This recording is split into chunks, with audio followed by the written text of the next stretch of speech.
My name is Lois Peeler. I'm Yorta on my mother's side, and I'm Wurundjeri on my father's side.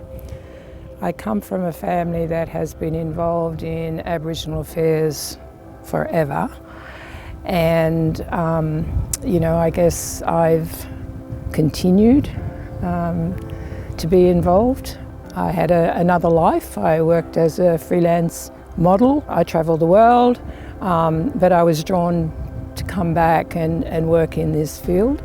And I've been working in Aboriginal affairs for many years. I won't say how many, but a number of years. And as I say, following on from other members of my family who've led the way. And you can see them here on these names, because we're honouring what our past leaders have done.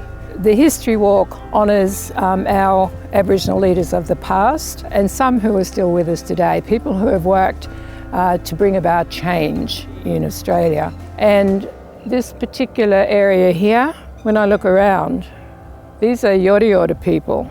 They were involved in the 1938 Day of Protest, which was called the Day of Mourning, where they called for change for our people. And it wasn't just a one-off thing. They worked. Their entire lives was devoted to bringing about change. Our elders of the past, our strong leaders that put in place things to benefit our Aboriginal community. They all saw the value of having a treaty. Our women have been very involved in Aboriginal affairs. And in fact, this group is paying tribute to those women who are involved in establishing some of the organisations that's still with us today. Molly Dyer, who was involved in the establishment of the Victorian Aboriginal Childcare Agency.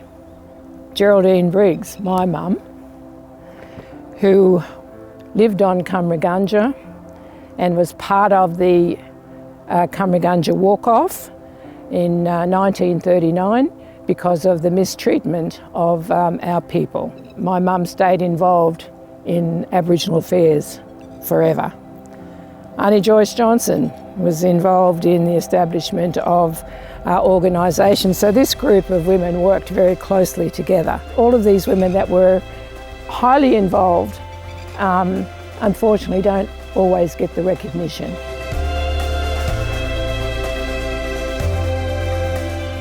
I would encourage them to enrol, to have their voice heard in this process, to be part of the process, rather than sitting on the sidelines to see how it's all going to happen.